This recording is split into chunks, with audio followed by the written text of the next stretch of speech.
আসসালামু আলাইকুম। আবার লাইভে আসতে আমি বাধ্য হলাম।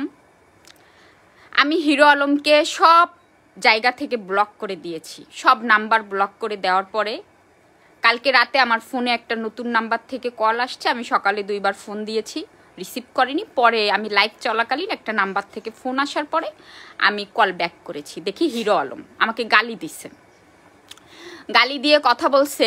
কালকে আমি গিয়েছিলাম হচ্ছে আপনার ওর বিরুদ্ধে মামলা করার জন্য থানায়। পরে আমি রেস্টুরেন্টে খেতে যাই, ওর চাচাতো ভাই সালাম আর তাদের গুন্ডা বাহিনী হিরো আলমের নির্দেশে আমার উপরে হামলা করতে চেষ্টা করেছে।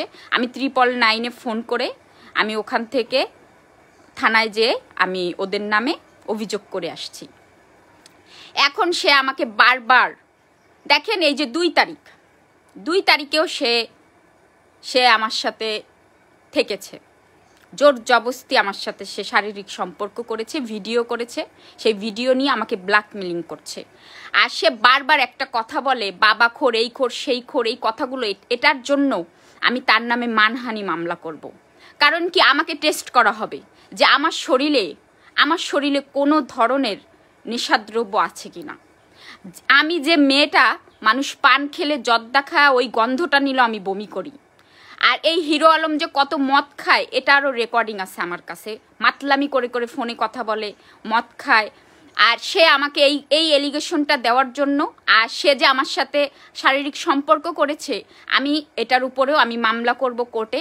যে সে যে বারবার এই কথাটা এখনও বলছে, এটার জন্য সে রিয়ারে ডিএনএ টেস্ট করতে চায়, ইতিরে ডিএনএ টেস্ট করতে চায়, ম্যাক্স ছবি রিয়াজরে ডিএনএ টেস্ট করতে চায়, সে নিজে করতে চায়। সে তো একটা মূর্খ। তাহলে আমার ডিএনএটাও করুক, কারণ এবার আমি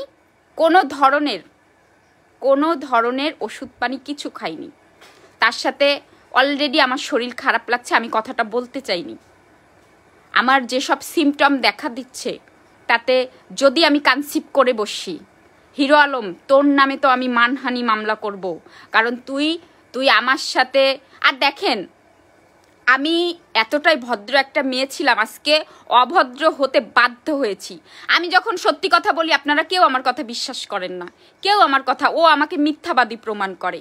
এই জন্য আমি ওর সাথে আমার যা কথা হয় আমি সব রেকর্ডিং রেখেছি, ভিডিও অলরেডি আমি আপলোড করেছি যে তার সাথে আমার কোন ধরনের কথা হয়, আমাদের সম্পর্কটা তাহলে কি। আজকে আমি লজ্জা শরম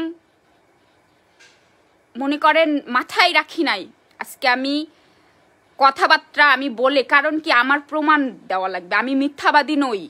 এই প্রমাণ করার জন্য আমি অনেক ধরনের আমি লজ্জা শরমের মাথা খেয়ে সেগুলো আমি রেখেছি।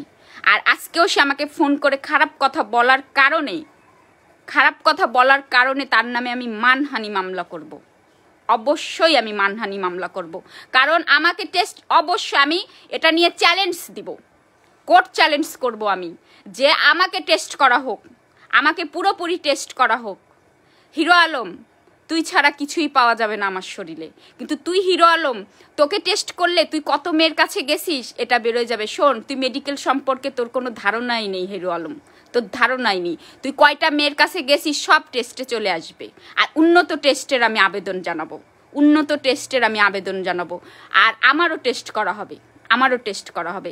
তুই যে আমাকে যে অপমানগুলো, তুই আমার সাথে কি টাইপের কথা বলছিস সব কিছু রেকর্ড আছে। তুই আর কি করবি?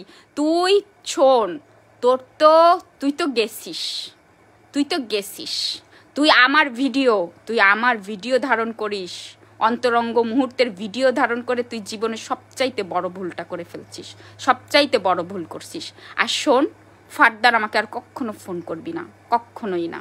তোর কোনো ফ্যামিলি মেম্বার্সও যেন আমাকে ফোন করে না, বলে দিলাম।